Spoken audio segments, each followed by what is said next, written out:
Oke, saya mulai ya. Bismillahirrahmanirrahim. Assalamualaikum warahmatullahi wabarakatuh. Salam sejahtera untuk Waalaikumsalam. kita semua. Semoga dalam kondisi sehat walafiat. Dan Waalaikumsalam warahmatullahi wabarakatuh.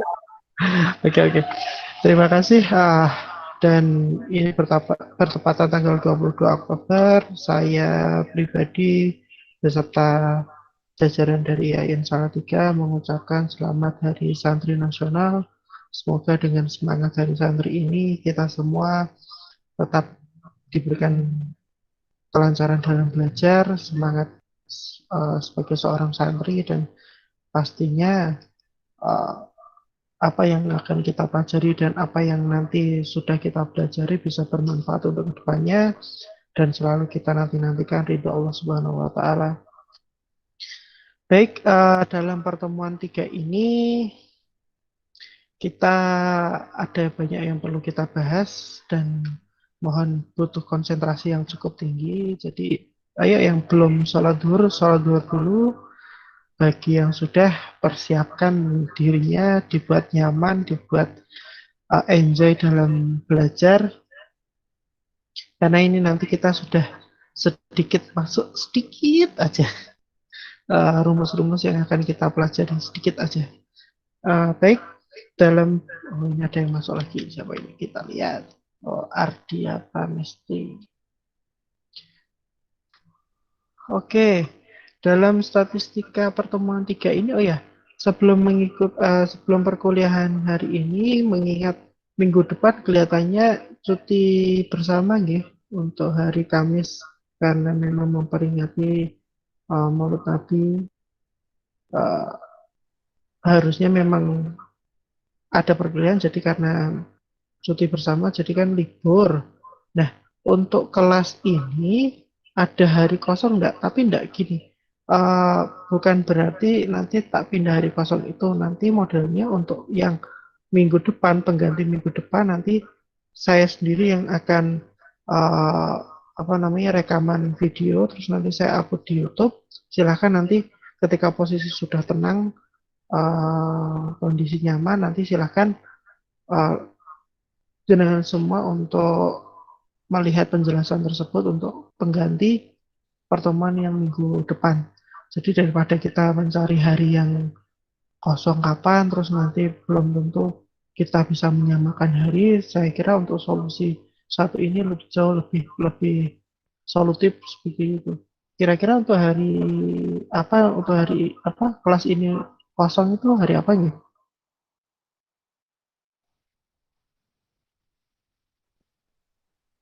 Belum? Hari Rabu, Pak. Rabu. Rabu. Rabu, Pak. Rabu. Oke, berarti hari Rabu ya. Berarti tak anggap ada pertemuan hari Rabu, walaupun nanti pertemuannya, videonya mungkin tak upload hari apa, tapi seolah pembelajaran ini nanti kita lakukan hari Rabu, begitu ya? Iya, Pak. Oke. Iya, Pak. Maksudnya daripada kita harus mencari waktu, harus ketemu semua kan cukup susah nanti. Mungkin ada kesibukan yang lain dari kalian semua, jadi saya kira itu lebih ke solusinya seperti itu aja. Nanti saya membuat video penjelasan, saya rekam sendiri terus saya upload, nanti silakan dengan semua nanti lihat via YouTube gitu aja. Nanti kondisi mencari jaringan yang lebih enjoy kalian bagaimana gitu aja ya. Nanti untuk presensi seperti biasa, seperti di grup aja kayak gitu. Oke, kita mulai aja untuk pertemuan yang ketiga ini. Jadi kemarin kita sudah mempelajari tentang pengertian statistik dan statistika. Nah, hari ini kita akan mempelajari penyajian data dalam bentuk daftar distribusi frekuensi dan grafiknya. Nah, rencana nanti untuk pertemuan minggu depan nanti saya akan menjelaskan mengolah data statistik, tapi berhubung minggu depan libur, jadi nanti via YouTube aja untuk pertemuan yang akan datang tentang mengolah data statistik deskriptif seperti itu. Tapi nanti dalam pertemuan ini sudah tak singgung tentang pengolahan data statistik deskriptif, tapi hanya nyinggung saja. Nanti kalau untuk lebih jelasnya nanti kita lihat via YouTube gitu aja. Baik, kita sedikit mengulas lagi supaya tidak lupa. Jadi pada prinsipnya statistika itu adalah perbedaan antara statistika dan statistik. Jadi ini sebagai dasar lagi nanti. Biar tidak lupa, kemarin kita sudah mempelajari tentang perbedaan statistika dan statistik. Bahwasanya statistika itu adalah ilmu mengumpulkan, menata, menyajikan, menganalisis, dan menginterpretasikan data menjadi informasi. Bentar, ini ada yang masuk. Informasi untuk membantu pengambilan keputusan yang efektif. Sedangkan statistik itu adalah suatu kumpulan angka yang tersusun lebih dari satu angka. Ya, jadi saya ingatkan lagi supaya tidak lupa, supaya kita saling mengingatkan, biar sedikit kemarin yang sudah kita pelajari, saya flashback lagi biar nanti tidak lupa. Nanti pun pertemuan yang akan datang, saya flashback lagi apa yang sudah kita pelajari hari ini. Oke, pada prinsipnya statistika kan dibagi menjadi dua kemarin, deskriptif dan statistika induktif ya. Nah, dari sini pada prinsipnya ringkasan dari statistika deskriptif itu nanti dari meliputi penyajian data, ukuran pemusatan, ukuran penyebaran, dan lain-lain. Ini nanti silakan dibaca sendiri, nanti saya share untuk PPT-nya. Nah, dalam pertemuan 3 ini kita sudah mulai menyinggung masalah data. Nah, apa itu data? Nah, data adalah himpunan nilai, variat atau datum, atau informasi lain yang diperoleh dari observasi, pengukuran, penilaian terhadap suatu objek atau lebih.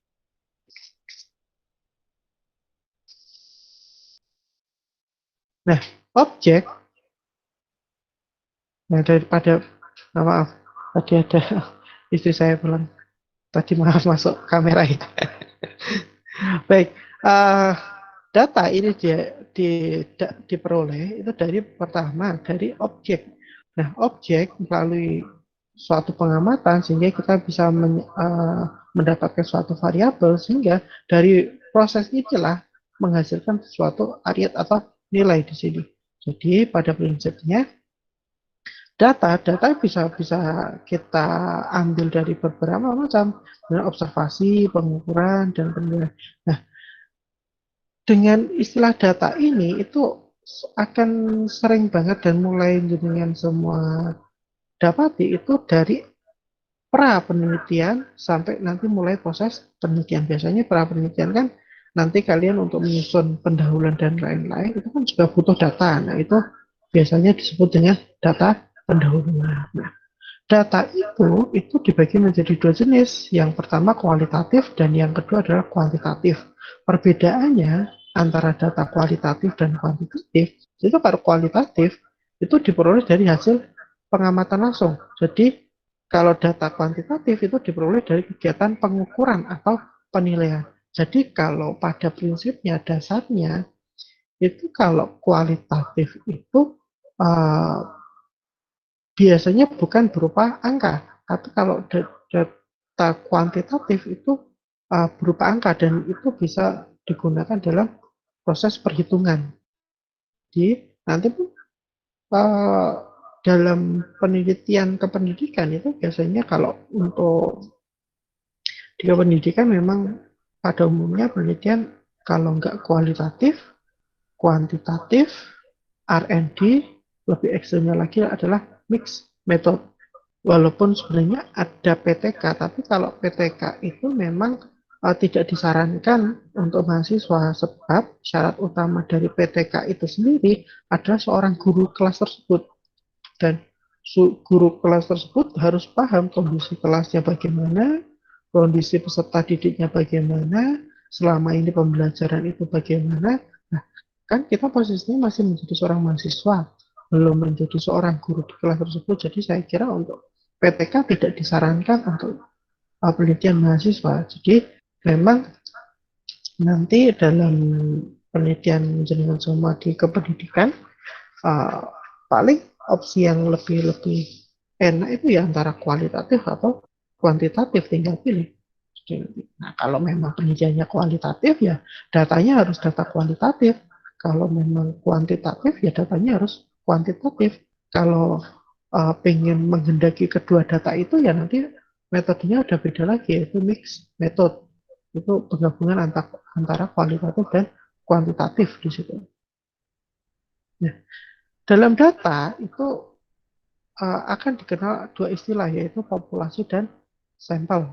Nah, populasi itu adalah sebuah kumpulan dari semua kemungkinan orang-orang, benda-benda, dan ukuran lain dari objek yang menjadi perhatian. Sedangkan sampel itu suatu bagian dari populasi tertentu yang menjadi pusat perhatian kita. Jadi, contoh seperti ini. Populasi itu contohnya adalah populasi di MTS Salatiga. Nah, sampelnya itu bisa lebih menjurus atau yang menjadi perhatian adalah mungkin kelas 7 MTS Salatiga. Mungkin lebih spesifik lagi kelas 7A di SMP di MTS Salatiga. Lebih spesifik lagi kelas 7 tahun ajar 2020-2021 di MTS Salatiga. Nah, contohnya seperti itu adalah sampel. Jadi yang menjadi pusat perhatian karena dalam penelitian tersebut, pengambilan data tersebut itu lebih condong fokus ke sebentar, lebih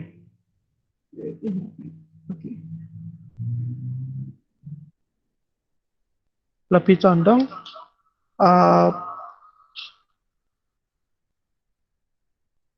lebih condong ke apa namanya fokus dari penelitian kita itu di mana. Jadi kondisinya memang dalam penelitian kuantitatif atau kualitatif memang harus paham betul antara populasi dan sampel. Jadi sampel itu ya pada prinsipnya memang untuk membedakan dua hal ini. Jadi kadang memang di lapangan itu uh, mahasiswa masih kesulitan membedakan mana populasi, mana sampel.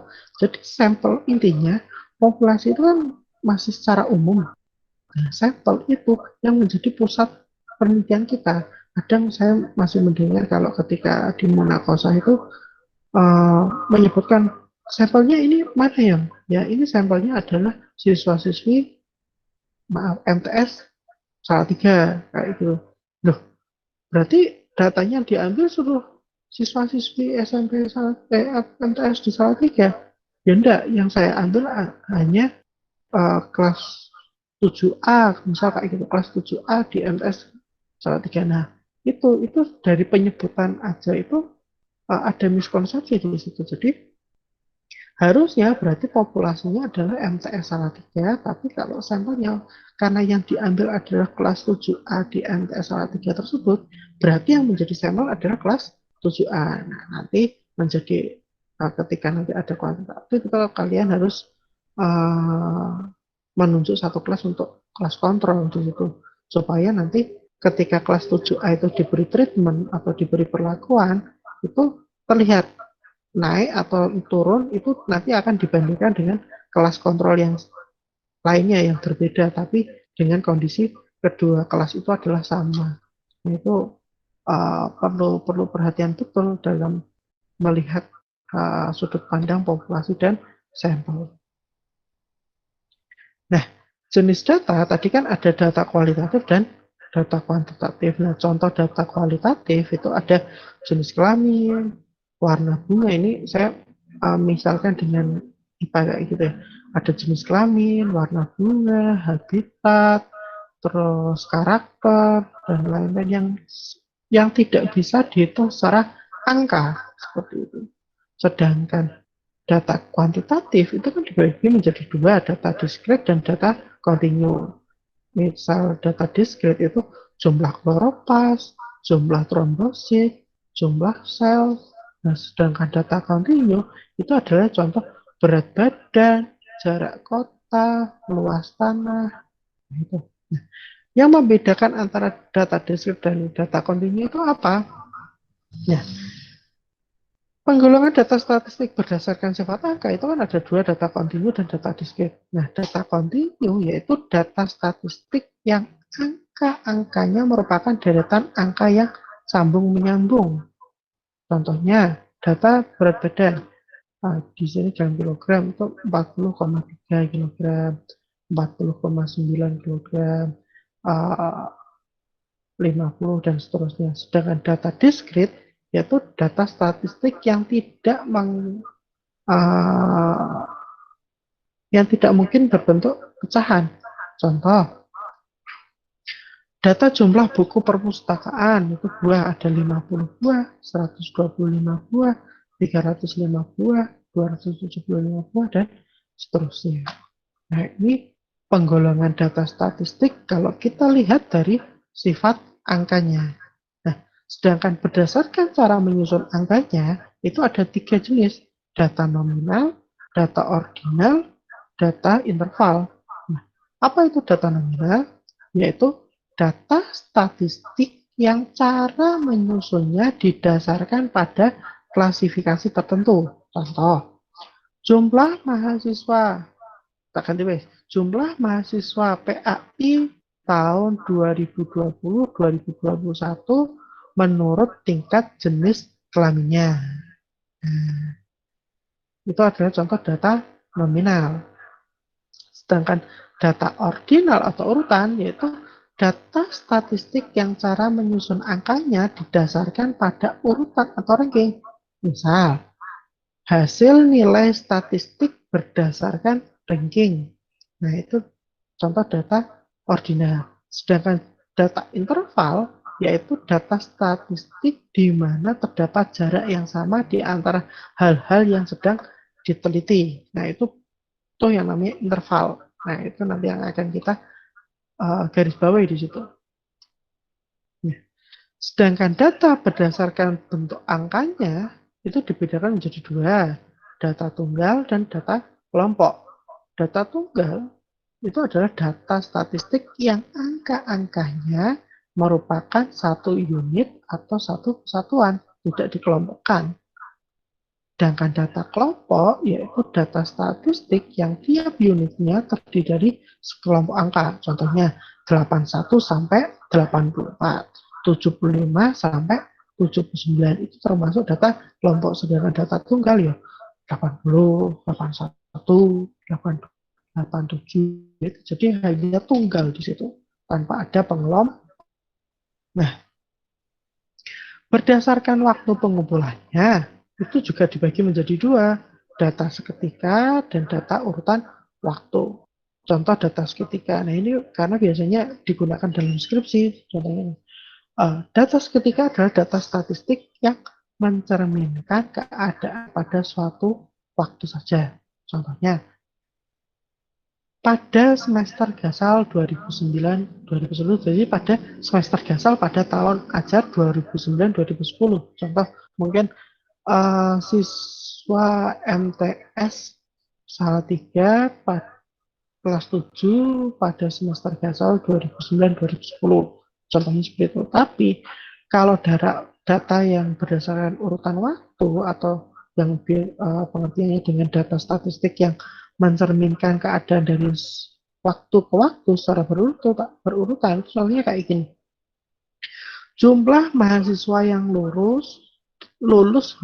jumlah mahasiswa yang lulus dari tahun 1996 sampai 2006. Berarti itu kan jumlahnya berurutan, jadi ada dari waktu ke waktu. Jadi ada data tahun 96, 97, 98 sampai tahun 2006. Kan berarti ada data yang terus menerus. Nah, itu data dari urutan waktu. Jadi besok ketika skripsi harus jelas, terutama di judulnya, karena nanti itu akan mempengaruhi pada pemilihan data dan pengolahan data di dalam skripsi itu. Di dalam judulnya menggunakan data urutan waktu, ternyata di dalam skripsinya hanya menggunakan data seketika. Wah, ya nggak nyambung seperti itu. Itu akan berbahaya. Nah, Data berdasarkan sumber data statistik itu ada dua. Yang pertama data primer dan data sekunder. Intinya yang membedakan dua ini, data primer itu data yang jenengan ambil langsung, dan teman-teman mahasiswa itu yang benar-benar mengambil sendiri. Contohnya wawancara langsung, wawancara tidak langsung, pengisian kuesioner. Tapi yang mengambil yaitu si peneliti itu sendiri.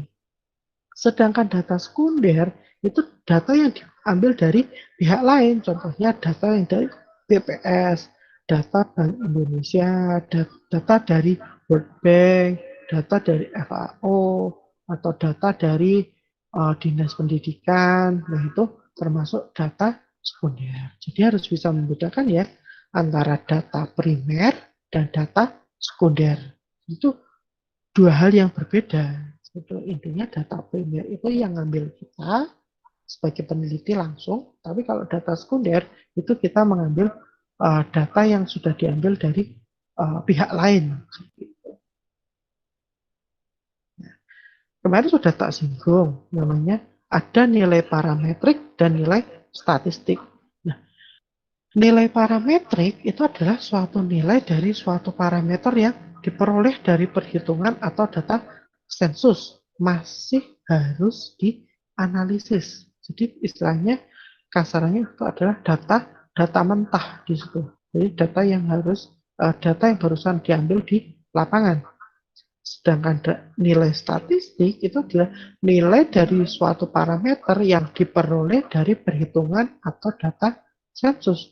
Dia sudah melalui proses secara statistik atau proses perhitungan. Itu adalah nilai statistik. Jadi hati-hati di situ. Nah, statistika parametrik itu membutuhkan pengukuran kuantitatif dengan data interval atau rasio. Nah, di sini mempertimbangkan jenis sebaran atau distribusi data, yaitu apakah data menyebar normal atau tidak. Makanya nanti kan dalam kuantitatif, ya garis bawahi ya, kuantitatif. Nah, dalam kuantitatif itu pasti harus ada uji normalitas, uji ganda. Contoh pengujiannya ada uji Z, uji T, korelasi Pearson, perancangan percobaan, one or two way ANOVA, dan lain-lain. Masuk banyak, ada uji normalitas dan lain-lain. Itu adalah statistika parametrik. Ya, sedangkan statistika non-parametrik itu membutuhkan data dengan data ordinal dan nominal, merupakan statistika bebas sebaran, tidak mensyaratkan bentuk sebaran parameter populasi baik normal atau tidak. Nah, contoh metode statistika non-parametrik itu adalah contoh binomial test, chi-square test, median test, treatment test, dan lain-lain. Nah, apa itu? Di buku ada, ayo dibaca mulai.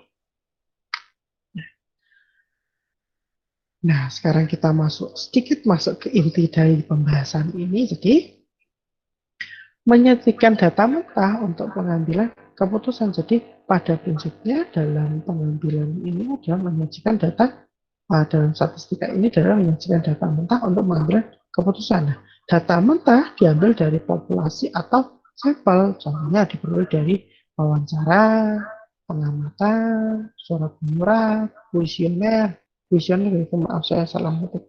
Jadi dalam kuesioner itu pernah kan jangan semua suruh mungkin mengisi angket, mengisi kuesioner. Nah, itu memang ada keperluan dari mungkin dalam penelitian atau mungkin dalam mengambil data dan lain-lain. Itu nanti juga akan kalian alami nanti ketika skripsi. Nah, langkah statistik deskriptif yang pertama, pertanyaan harus mempersiapkan pertanyaan yang harus dijawab. Terus selanjutnya mengumpulkan data, menata data, menyajikan data, baru membuat yang namanya simpulan. Bukan kesimpulan, tapi membuat yang namanya simpulan. Jadi di situ memang persiapan statistik deskriptif itu memang meliputi 5 ini. Jadi nanti makanya tadi sudah tak singgung. Nanti untuk statistik deskriptif akan saya singgung sedikit di sini. Nah, distribusi frekuensi dalam statistika itu nanti itu perlu atau erat dengan yang namanya distribusi frekuensi. Apa itu semua distribusi frekuensi? Yaitu pengelompokan data ke dalam beberapa kategori yang menunjukkan banyaknya data dalam setiap kategori, dan setiap data tidak dapat dimasukkan ke dalam dua atau lebih kategori. Itu tujuannya data menjadi informatif dan mudah dipahami. Kalau data itu masih dicampur aduk, itu akan susah untuk dipahami dan pastinya tidak informatif di situ.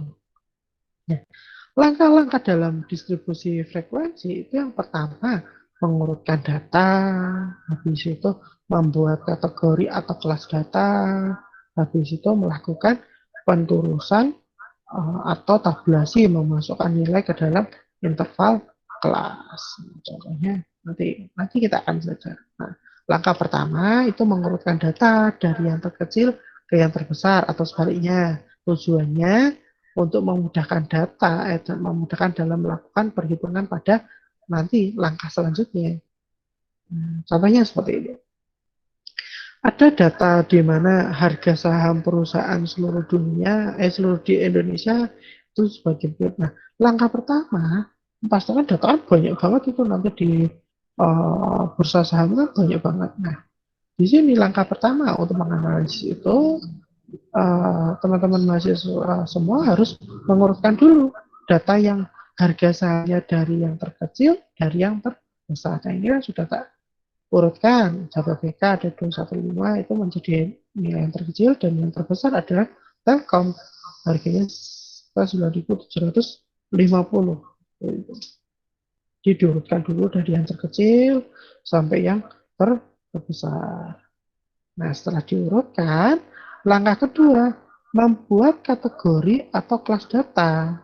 Tidak ada aturan pasti yang jelas berapa banyaknya kelas.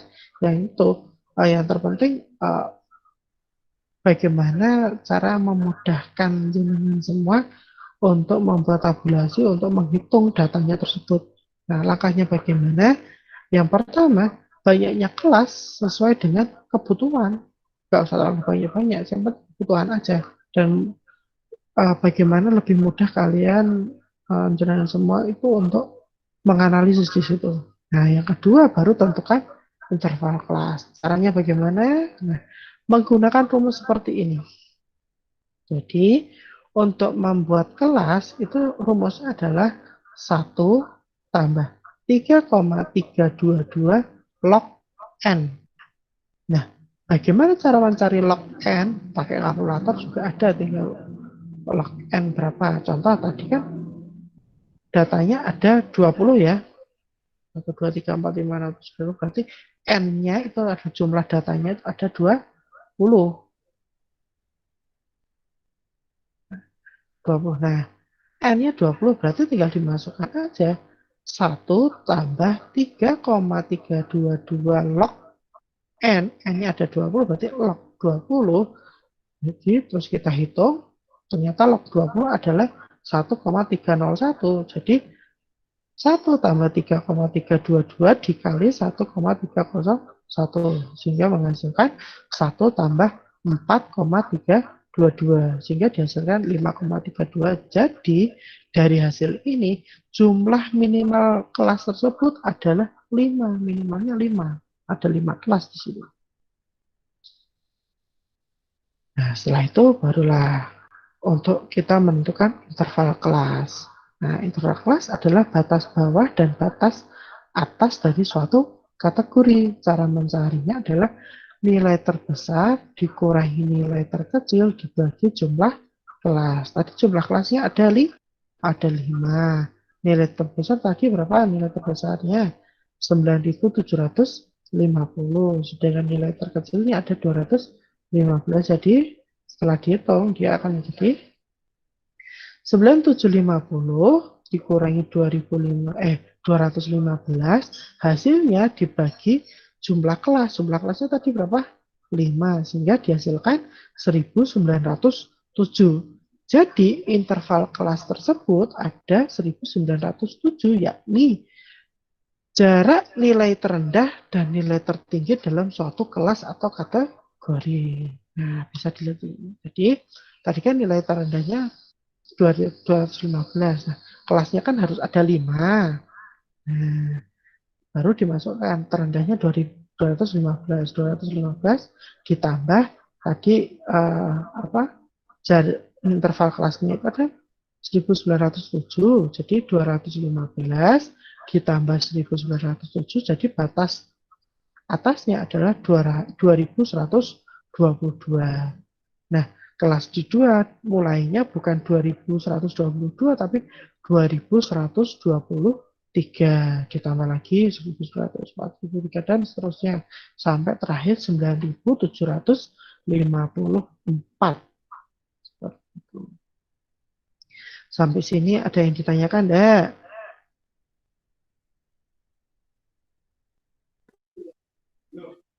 Belum ya? Masih mudah dipahami ya? Oke, Pak Widi lanjut.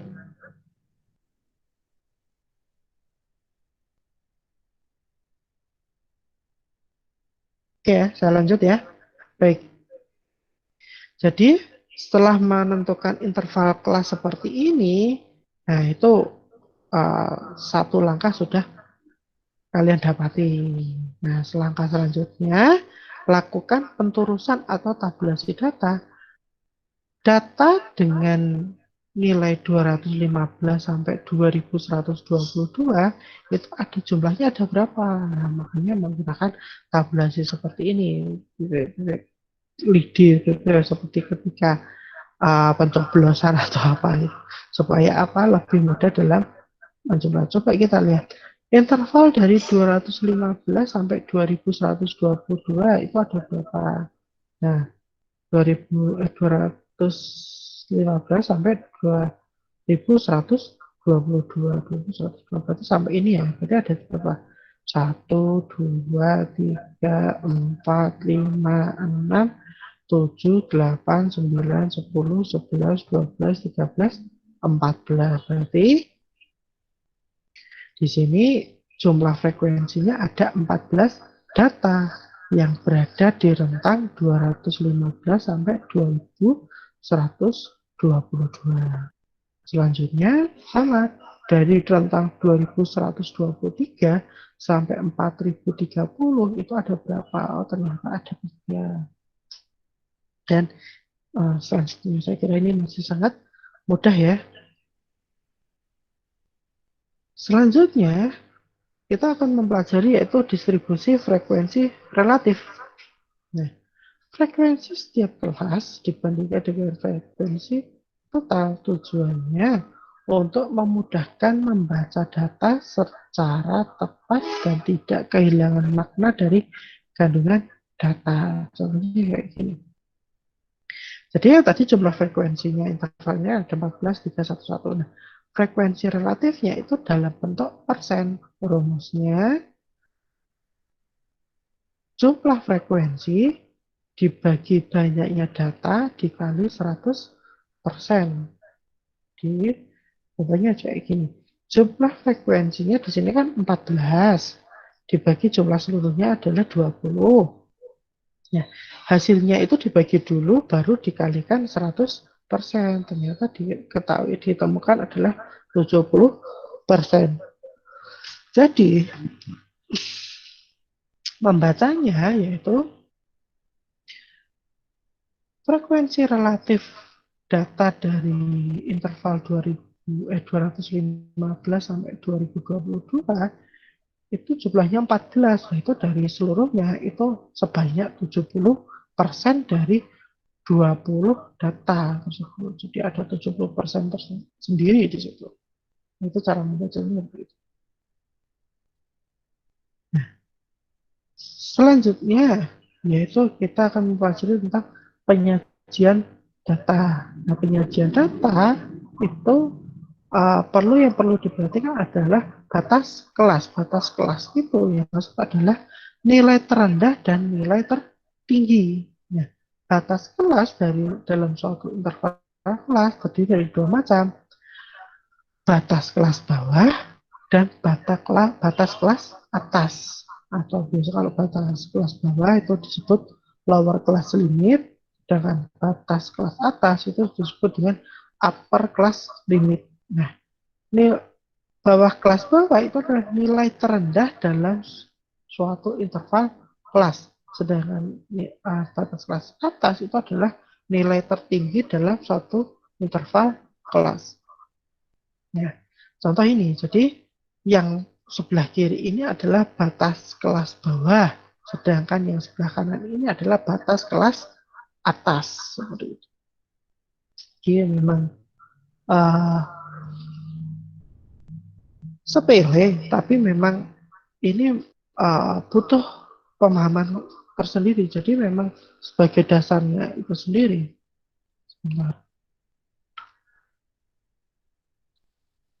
Sebentar, ikut ada anaknya. Oh iya, itu sama bunda itu kan. Nah, si kecil bangun. Oke, nah itu adalah contoh batas kelas. Nah, selanjutnya jenengan harus tahu apa itu nilai tengah. Nah, nilai tengah adalah tanda atau perinci dari suatu interval. Nah, dan merupakan suatu angka yang dapat dianggap mewakili suatu interval kelas. Nah, nilai tengah kelasnya berada di tengah-tengah pada setiap interval kelas. Contohnya seperti ini. Ya.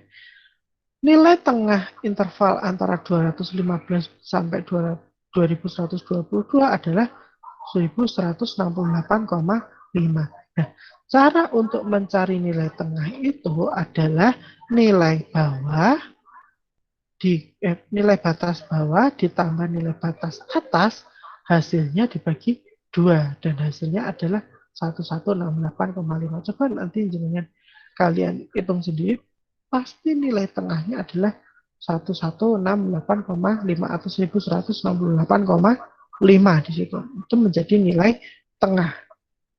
Dan selanjutnya juga bisa dihitung dengan rumus yang sama. Jadi nanti akan diketahui nilai tengah. Karena ini penting sekali. Nanti mulai perhitungan secara kuantitatif statistika itu nanti akan butuh yang namanya nilai tengah. Jadi kalian harus paham mana nilai tengah, mana batas bawah kelas, mana batas atas kelas. Itu harus kalian paham di situ. Beda lagi nilai tepi kelas. Nah, nilai tepi kelas itu adalah nilai batas antara kelas yang memisahkan nilai antara kelas 1 dengan kelas lainnya. Penjumlahan nilai atas kelas dengan nilai bawah kelas diantaranya dan kelas diantaranya dan dibagi dua. Contohnya seperti ini.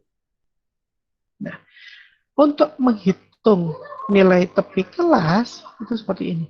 Jadi 212 ditambah 2123 yaitu nilai batas atas kelas sebelumnya ditambah nilai batas bawah kelas selanjutnya dibagi 2. Hasil penjumlahan itu dibagi 2. Contohnya 2122 ditambah 2123 itu dijumlahkan baru dibagi 2. Nah, akan ketemu 212. Makanya nilai tepi kelasnya adalah antara kelas 1 dan kelas 2 itu adalah 2122,5. Nah, setelah diketahui pola ini sehingga batas nilai tepi kelas pertama itu adalah 214,5 kan itu jadi kelihatan setengahnya kan. Nah, jadi bisa diketahui nilai tepi kelas.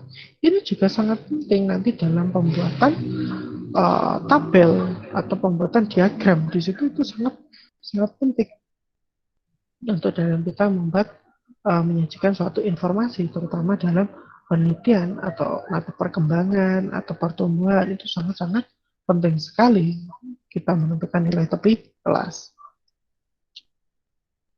Nah, selanjutnya kita harus tahu apa itu frekuensi kumulatif, yaitu menunjukkan seberapa besar jumlah frekuensi pada tingkat kelas tertentu. Diperoleh dengan menjumlahkan frekuensi pada kelas tertentu dengan frekuensi kelas selanjutnya. Di situ ada frekuensi kumulatif kurang dari dan frekuensi kumulatif lebih dari. Langsung aja kita contoh ini. Ya. Distribusi frekuensi relatif itu yaitu membandingkan frekuensi masing-masing kelas dengan jumlah frekuensi total dikalikan 100%. Ini kan ada kumulatif kurang dari dan lebih dari. Contohnya seperti ini. Ini merupakan penjumlahan dari jumlah frekuensi terendah sampai kelas tertinggi dan jumlah akhirnya merupakan jumlah data N. Nah, contohnya seperti ini. Oh, ya, ya, ya. Baik, tadi ada WA dari Bu Astiko. Oke, jadi frekuensi kumulatif kurang dari merupakan penjumlahan dari mulai frekuensi terendah sampai kelas tertinggi dan jumlah akhirnya merupakan jumlah data N. Nah, bingung lah kalau ini. Mulai sedikit berpikir ya. Nah, saya ulangi, frekuensi kumulatif kurang dari itu adalah penjumlahan dari mulai frekuensi terendah sampai kelas tertinggi dan jumlah akhirnya merupakan jumlah data N. Jadi, frekuensi kumulatif kurang dari di sini adalah, nah, cara menghitungnya, nah, ini tutup sebentar. Nah, frekuensi kumulatif kurang dari di sini kita dapatnya yang pertama adalah 0. Nanti akan terlihat betul di posisi seperti, nah, ini maaf ini kecil garisnya di sini. Nah, kurang dari jadi frekuensi kumulatif itu kondisinya seperti ini nanti. Nah, frekuensi ada frekuensi kumulatif kurang dari, frekuensi kumulatif lebih dari. Jadi 20 dikurangi 0 itu kan 20 14 tambah 6 20 17 tambah 3 20 18. Jadi hasil penjumlahan antara kurang dari dan lebih dari ini adalah nilai N atau nilai data tadi. Data tadi kan ada 20 data kan, N-nya 20. Mulai bingung ya. Tidak apa-apa, pelan-pelan. Ini nanti kalau ada yang bingung langsung tanya aja, tidak apa-apa.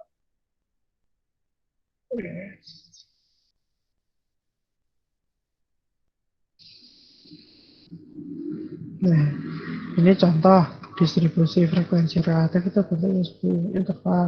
Ini sudah beda lagi. Nanti bisa jangan baca sendiri nanti. Nah, kita masuk di dalam grafik. Grafik dapat digunakan sebagai laporan. Mengapa menggunakan grafik? Nah, manusia pada umumnya tertarik dengan gambar dan sesuatu yang ditampilkan dalam bentuk visual akan lebih mudah diingat daripada dalam bentuk angka. Oke, jadi dalam menyajikan data statistik itu nanti akan berupa grafik atau berupa diagram. Nah, kenapa itu akan lebih mudah dan lebih mudah dipahami? Kalau kita ingin menyajikan data statistik hanya berupa angka, pasti akan susah untuk dipahami. Tapi kalau sudah dalam bentuk grafik akan lebih mudah dipahami. Contohnya nanti, nah, grafik itu ada salah satunya adalah grafik histogram. Nah, histogram merupakan diagram balok. Nah, contoh kita pakai data kita yang tadi ya. Nah, contohnya seperti ini. Ini adalah histogram. Nah, tadi kan ada 5 kelas kan. Nah, kelas pertama tadi jumlahnya ada berapa tadi? 14. Makanya di sini ada 14. Kan lebih enak dilihat seperti ini. Oh, ternyata eh, kelas yang pertama di situ ada 14, frekuensi ada 14, kelas kedua ada 4, kelas ketiga ada setengahnya 2, berarti ada satu, ada satu, ada satu. Itu adalah contoh histogram. Nah, grafik yang kedua adalah grafik poligon, merupakan garis yang menghubungkan titik-titik yang merupakan koordinat antara nilai tengah kelas dan nilai tengah toh sekarang yang digunakan ya, jadi nilai tengah di titik, titik, titik, titik. Nah, ini adalah bentuk poligon. Ya, nanti juga dalam skripsi jenengan akan dikenal kurva Ogive. Nah, kurva Ogive itu merupakan diagram garis yang menunjukkan kombinasi antara interval kelas dengan frekuensi kumulatif. Gitu. Jadi nanti akan bentuknya seperti ini. Dia mirip seperti poligon, hanya saja dia uh, lebih condong ke menggunakan nilai tepi kelas. Jadi itu. Jadi akan lebih sering digunakan menggunakan frekuensi kumulatif kurva Ogive itu sendiri. Jadi ketiga bentuk ini nanti akan kalian gunakan ketika penelitian skripsi. Jadi nggak usah takut dulu. Kalau kita menelitinya itu secara runtut, uh, terstruktur, insya Allah akan mudah. Jadi nanti nggak usah bingung. Nanti di situ ada dosen pembimbing. Kalau nanti masih bingung juga, bisa menemui Pak Udi, nanti kita diskusi bareng dalam pengambilan data kuantitatif itu seperti apa. Nah, ini contoh-contoh kurva Ogive, poligon, dan histogram. Ini poligon bukan dulu ya, sepeda poligon seperti itu. Nah, contoh soalnya bentuknya seperti ini. Nah, oke, itu penjelasan pada siang hari ini. Nah, ini untuk Pak Widi pengen mengukur sejauh mana pemahaman hari ini. Nanti Pak, ini ada tugas. Maaf, minta ganti dulu sebentar ya.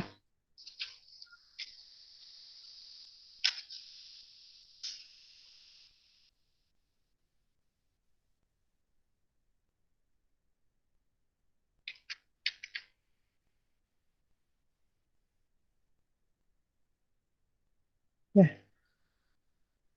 nanti tugas jenengan semua ini ada 40 data. Silakan aturi ikuti cara-cara tadi yang sudah tak jelaskan tadi, urut, coba runtut. Silakan nanti dikerjakan. Waktu mengerjakannya 2, 3, 4, 5, 6, 7, 8, 9, 10.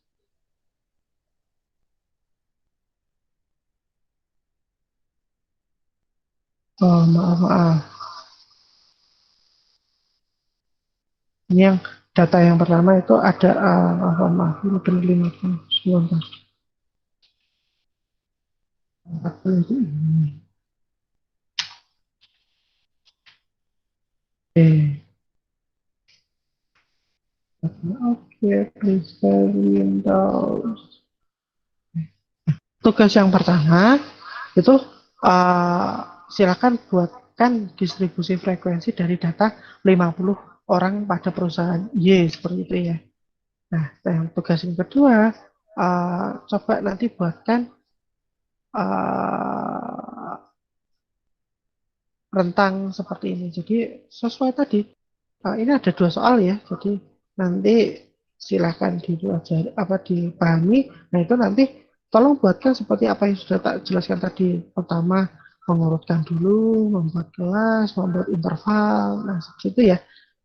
Saya pengen tahu tingkat pemahamannya. Nah, nanti silahkan dibuat di Word, terus dibuat PDF, supaya nanti ketika dikirim email itu datanya tidak berubah.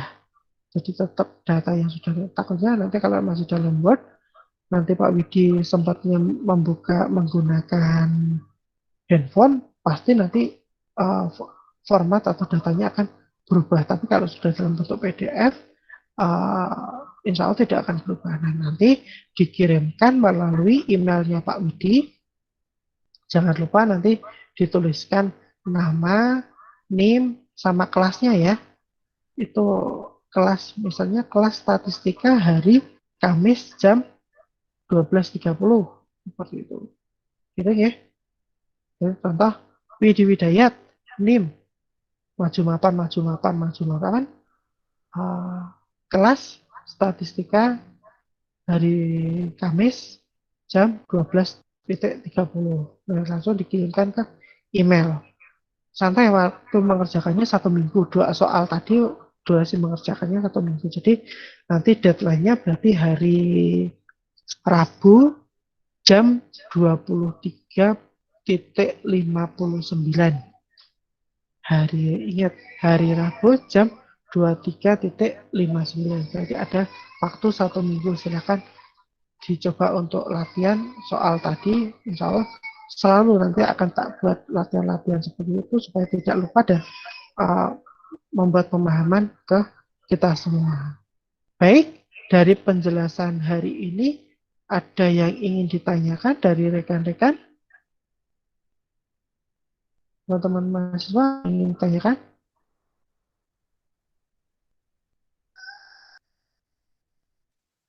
Pak, untuk soalnya itu yang tadi ya, Pak? Soalnya yang tadi. Nanti tak kirim PPT-nya, tak kirim via grup nanti. Iya, Pak. Terima kasih. Sama-sama, Mbak Diva. Pak, mohon maaf mau tanya. Saya tadi bisa tanya. Oh, Mbak Jifari, gimana? Halo? Halo? Kok terputus? Oke, nanti kita pending dulu. Kalau enggak, via chat aja enggak apa-apa, Mbak Jifari. Selanjutnya tadi kelihatannya ada yang mau tanya. Mbak Rizky Rahmawati gimana? Ini nanti rekamannya di-upload di YouTube ya, Pak ya? Pasti. Oh iya, udah itu aja. Materinya nanti Kalau jaringannya di-upload di bagus ya. YouTube enggak ya, Pak ya? Soalnya Gini. barusan tuh nggak ada sinyal, terus ketinggalan gitu. Oke, kalau setiap pembelajarannya Pak Widi pasti nanti hasil akhirnya saya upload di YouTube. Gitu ya. Iya, Pak. Nanti bagi mahasiswa yang sekiranya jaringannya kebetulan pas buruk, tadi tiba-tiba terputus, langsung aja nanti ketika jaringan itu sudah mulai stabil, silahkan jaringan semua bisa nanti saksikan via YouTube. Pokoknya dibuat nyaman aja, enggak usah sepandang-sepandang nanti, wah jaringanku hari ini kok kurang baik. Ya udah nanti kita nanti ketika jaringan sudah bagus, silahkan langsung dilihat via YouTube. Gitu ya. Ada yang tanya tadi kelihatannya Pak Amalia Syafira. Mbak Amalia nggak ceritanya, oke. Nggak jadi, Pak. Oh iya, enggak apa-apa. Jadi Mbak Diva, Mbak Givari, Mbak Rizky sudah paham ya?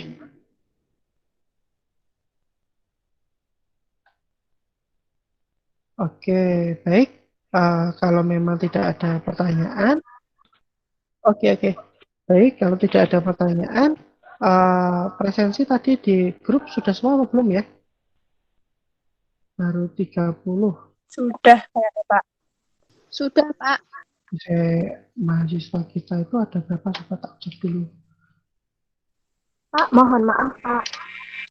Mau memberitahu sama Bapak. Iya. Mohon maaf, Pak, sebelumnya tadi pagi atas nama Agus Salim itu WA saya. Katanya itu HP-nya mati, Pak. Bisa di-tes, jadi hari ini nggak bisa mengikuti mata perkuliahannya, Bapak. Oh, oke. Nggak apa-apa. Makanya itu kan Pak Widi memahami kondisinya. Mungkin ada yang ada kendala-kendala seperti itu. Nanti tolong diingatkan ke temennya. Nanti bisa kalau pas sudah ada perangkat atau apa, silahkan sesegera mungkin lihat via YouTube supaya tidak ketinggalan dengan materi-materi yang lain. Gitu ya Mbak Diva, minta tolong ya. Iya, Pak. Terima kasih. Sama-sama. Jadi tenang aja, nggak usah terlalu panas-panas. Makanya Pak Widi memahami, coba kalau seandainya kita menggunakan aplikasi yang lain, akan kesusahan juga kita dalam iya apa namanya, sinyalnya pada bagus semuanya pas, kalau listriknya tidak mati lah ya pas delalah listriknya mati kan malah jadi berabe seperti ini. Jadi saya memutuskan menggunakan Google Meet ya karena datanya tidak terlalu besar sebesar Zoom, dan ketika direkam tidak terlalu banyak aturan seperti Zoom. Jadi rekam ya udah rekam, terus habis itu kita upload dan datanya tidak terlalu besar. Jadi makanya nanti prosesnya akan lebih cepat, insya Allah mungkin dalam waktu 1 jam sampai setengah jam ke depan sudah terupload di YouTube begitu. Itu harusnya peserta mahasiswa kita 33, yang sudah absen 30. Mbak ada yang sudah menjawab satu ya, berarti 32. Berarti yang tidak hadir ada 2. Tadi saya Mbak Diva, tadi masih apa ya? Mas Agus Salim, Pak. Agus Salim. Berarti belum presensi berarti ya? Iya. Oke. Ya nanti biar kita fair dengan teman-teman yang lain yang sudah ikut perkuliahan melalui Google Meet. Jadi untuk biar lebih enaknya dengan teman-teman yang lain, biar kelihatan fair. Jadi nanti Mas Agus Salim ketika melihat YouTube disuruh selfie seperti kemarin ya. Jadi melihat YouTube sambil selfie terus dikirimkan ke Pak Widi, nanti biar fair lah. Oh, dia tak anggap masuk dengan karena dia memang mengikuti perkuliahan walaupun melalui YouTube seperti itu. Gitu ya Mbak Diva ya. Minta tolong ya. Baik, Pak. Oke, terima kasih. Gimana Mbak Rizka? Pak, saya mau nanya. Deadline-nya tadi telatnya tugasnya hari apa ya, Pak?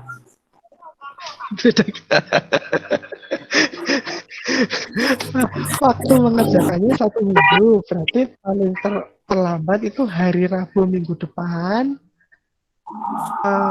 jam 23.59 malam. Jadi ada waktu 1 minggu kok.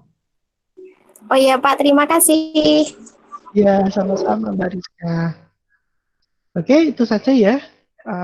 Biar pengirit kuota jenengan semua. Jadi Pak Widi akhiri untuk pertemuan hari ini, kita lanjut via WA. Silahkan nanti kita diskusi selanjutnya via WhatsApp. Itu aja dari Pak Widi. Akan saya stop recordingnya supaya segera terupload. Saya akhiri. Wabillahi taufiq wal hidayah. Wassalamualaikum warahmatullahi wabarakatuh. Waalaikumsalam warahmatullahi wabarakatuh. Waalaikumsalam warahmatullahi wabarakatuh. Sama-sama.